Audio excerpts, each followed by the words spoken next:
Welcome to Queued Up with Ziz and Pam. Here's where we're having powerful conversations that question what it means to be educated in the 21st century. Now, you've probably heard me ask the question, are we preparing students for learning in the 21st century? But Pam and I were just thinking, and we were just talking about, let's broaden this a bit and have a question about what it means to be educated in the 21st century. So in our last segment, we talked about how the two of us met. And when you really think about it, I mean, this is a collaboration that came together in 2 weeks during a pandemic. During the pandemic. But honestly, when you really think about it, it actually started, over a year ago. And it started because of us having curiosity, which is a big part of the framework that you led us into last segment. So can you just remind the listeners of the framework again? Yes. So what it means to be educated in the 21st century is a framework I put together called R.E.A.D. Not literal read, but R.E.A.D being responsibility. We need our children to be responsible for themselves, to each other, to their communities, to the world. We need to have them be able to go out in the world and explore. The E is explore, so they can find out about themselves and how they fit in the world. We need the A, which is adaptability, the ability to pivot and turn, which is critical, and something that they're chained in our education system and unable to create that adaptability. And then the last one is the discovery of meaning. And as co-founder of the Viktor Frankl Institute of America, this has been something that has transformed my life as I have begun to really delve deep into our primary motivation for living is to find meaning, and how critical that is that we help our kids discover it, not give it to them, because it cannot be given. It's as unique as they are. It only can relate to them. I can't make my artist daughter a scientist, no matter what I do, even if all the jobs are out there. She is who she is, beautifully. I embrace it. So here we are. So let's stay on that point for a moment, because in my work, and I'm sure in your work, when you hear when I heard you just say what you just said, I was cringing. I'm like, oh no, don't force your child into something they don't want to do. And I've listened to students tell me that they've told me their parents want them to do something that they have no interest in. And of course, their parents are well-meaning, and the love is there, and they tell them why and all those things. And yet, when you listen to the child and you listen to the student, and you're heartbroken, to be honest with you. You're heartbroken because you can feel their angst, you can feel their pain, and they're not being listened to, which is a big part of what we're discussing right now. Right. So They're what not was being, that? Yeah, go ahead. Yeah, no, go ahead. I was saying, and that is what Alex Besley, my partner in the Institute, as well as the grandson of Viktor Frankl, says, well-meaning is the opposite of meaning. Well-meaning is something you impose on someone. Meaning is something someone owns for themselves. And I think if we can begin to see, so it's listening is important, but seeing is even more. And I ended up with this, I think I talked about in our very first segment, when my daughter, who was entering high school, was, hey mom, I'm me, let me be me, you don't know everything. And I'm thinking, what? I'm an older parent, I've learned all this stuff, I've gained some wisdom about this narrow world that I thought, but she was right. And I had to become the learner and step back and say, whoa, she just wants me to see her and honor her. And the only person we actually have control over, for those parents who have teenagers or even young kids and you try and make them do something, it doesn't work, because we can't control. We can do the carrots and sticks and change behavior, but it doesn't change the essence. And in many ways, it causes a lot of distress. Yeah, you know what? If you don't mind, when you talk about the shift between your daughter and yourself, so your relationship shifted. I know as a parent, it wasn't easy for you, but we also know people who are in our age group we talk to them and they're like, oh my God, I hate this job. And Mhm. they tell us why. And then all of a sudden they switch and they go into something else that they love. Mhm. And what I hear from them is fulfillment. Yes. Meaning. And I think that's also what in Johann Hari's book, Lost Connections, which I reference a lot because I think it's just an incredible book, he talks about a survey that was done by Gallup where 87% of people all over the world are disengaged with their work or actively hate it. So they've done everything to get this paycheck, but then they're mentally stressed, they numb themselves. It's what Viktor Frankl called the existential vacuum. When you do not live your life according to who you are and the meaning that what matters to you, it causes a void. And this void is the existential vacuum. And it gets filled with aggression, depression, all of these things, addiction, all of these things we do when we're not fulfilled because we followed this external mandate that if you do all the things and you have a good job and you make money, you should be satisfied. And therefore, what's wrong with you? But the missing link is our humanness requires us to do what matters to us and to discover meaning. Isn't that fascinating how we actually may be causing the mental health breakdown of individuals in our society? Well, I think it's an evolution of awakening, maybe. I don't think anybody intentionally is doing it. I don't think the schools are, the teachers are, the parents are. It goes back to that issue of well-meaning Yeah. and of really only seeing the world within our, narrow vision and assuming everybody else has that same world. And I think that I give a lot of grace because I think that when we are stressed and we want the best for our children and the world's changing so fast, and we are trying to keep up with the world and we're trying to help our children succeed, unfortunately that has really has created quite a distressing situation for a generation of kids or more. I mean, this was happening in the 1930s in Vienna. I Wow. think I talked about this before. Viktor Frankl in Vienna, around the time of report cards in Vienna, kids were committing suicide, and he, at the age of 22, developed all these counseling centers to try and support them about understanding who they are and what they wanted in the world, and de-emphasized this external validation that the culture said, oh, this is how you're worthy if you're here. And it's been going on forever. It happens in our corporations. It Mhm. happens in anything that's systemic and institutionalized. Institutions focus on output. They do not nurture the human being. Now, I think hopefully I see a lot of change. I love Chobani Yogurt. I don't know if you ever saw the anti-CEO Yeah, he's TED Talk. awesome. He's He's awesome. awesome. He saw the human being and Yeah. starts by nurturing his employees Yeah. and moving from there. And this new generation, I love. They are willing to trade off income for a life. They're willing to challenge whether or not corporations are doing things that actually better the world. And so I'm actually inspired because they're pushing back against our paradigm that just having money, no matter how you make it, I mean, it's okay to demolish our environment or to just produce widgets all the time and that creates value.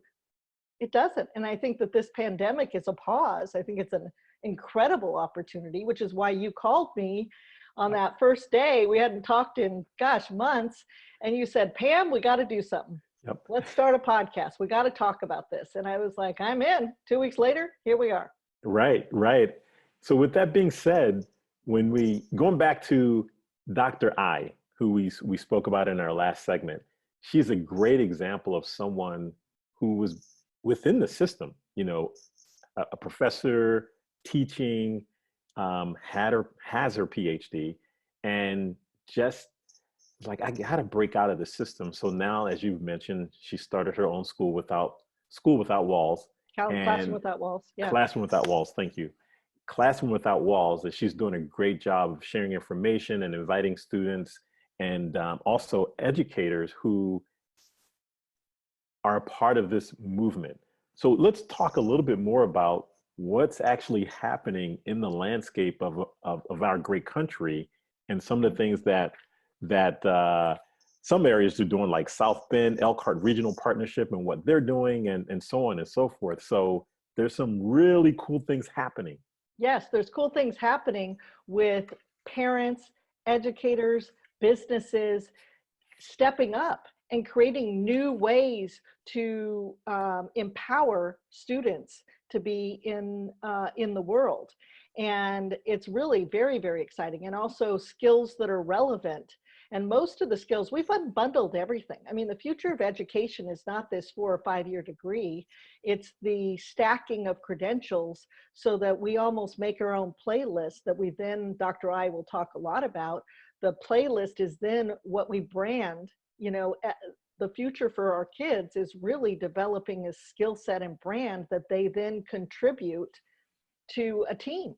And that is the future. Gig economy work, whether we hate it or love it or whatever, this project-based kind of work is how the economy runs now. And we don't have those corporate hierarchy soup to nuts as we talked about before. Let me just tell a story of that she told me that was so powerful. I actually wrote in one of my blogs. So she grew up in China and she went to school, and she would go to school and they regularly tested, and she would take her test and she would go into school the next day, and on the board would be her test score and her name. And she would have to sit front to back in the classroom according to the grade. And then they would bring in parents periodically to sit in the seat of the student, wherever they were in this front row, back row, whatever, humiliating the parents, who then would put the pressure on the student. And she said, you know, she literally wanted to kill herself. She was depressed. It was hard. She struggled. She didn't want anything to do with school. And her mom did push her. Once she got to college, she began to kind of break out a little bit and then came to the US. So her concern was really looking at our system that will say, well, we're not like that. We're emotionally like that. We rank our students. We decide who's worthy based on GPAs and test scores. We create the same sort of underlying framework of what defines them in our society. Not to that extreme, but the award ceremony, the individual achievement, and the competition. Her teacher actually told her, look right, look left. These are not your friends. They are your competitors. They're going to take your spot. Okay, so what have we done to our children in individual achievement, ranking them, telling them that where they sit in the class, who gets into college and not, who gets into the best college and not. I mean, this is, and then again, my challenge is, okay, we're so focused on getting into college, we're not looking at what's happening there and whether or not that college is delivering on the outcomes, which I can tell you they're not. Well, we read an article from the Atlantic that basically said only 3% are having a transformative experience. Right. That's not good. Yeah. Well, they have life skills. And actually, if you take for every 100 high schoolers, only 24 graduate with a degree. And of those 24, only 14 get a job that requires the degree. And that does not even take into consideration that it cost them their entire childhoods, their entire lives. So whatever illness or challenges they had with regard to keeping up and the stress and anxiety and depression that went with that. But they also, the pay, I mean, half of them, I read one article was like, I got to find that article, was like half of them make 29,000 or less. That makes no sense. Most of them take more than 4 years to graduate. They take 5 to 6. And it's that extra segment, even if you have a scholarship, that costs you so much money because you're almost done. And then they go out in the workplace, and some companies say, okay, we want it, but they're also saying, or experience. And really, this is the thing that's being challenged now as in-demand skills. They're saying, okay, if you don't have a degree, we're going to train you. These corporations are developing the education systems, hiring professors. They're creating these new types of education systems. Okay, with all that being said, I'm taking a deep sigh. It's like, wow, what do we do? Where do we go? And And that's exactly why we're having this conversation, because Yes. there are some things happening, you know, like I mentioned, there's some areas that are starting to address exactly what we're talking about. I was absolutely flabbergasted by, you know, when I think of South Bend, the university that pops into my mind is obviously Notre Dame. But what's really cool about that area, if anyone ever has, if you've ever been out to that area, you're like, okay, other than Notre Dame, you're like, okay, ah, Lots of fields. Yeah. yeah, lots of fields. Yeah. But what's really cool though is the governor, you know, has the governor Eric Holcomb has actually established a cabinet position. It's called the Secretary of Career Connections and Talent. Mhm. So it's a new cabinet position within the state legislature, and that position is responsible for developing talent and bringing in talent, but then also they're trying to also outsource talent. So Right. they're But they can't do it alone. So I'm going to just say the problem with policy relying on all these people who we think should solve it for us is that it's a partnership.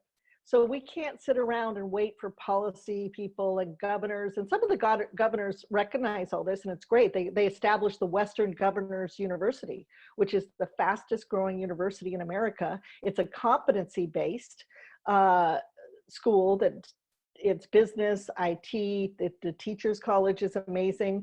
And you can test out, it's based on what you know. So it's great for veterans. It's great for people where the regular system doesn't work. It's all online. And it was established by a group of governors who said, hey, we got to create an affordable pathway. And you can graduate with a bachelor's degree in 30 months. You know, so I think that there's new models like that that are coming out that are great, but we can't rely on someone else.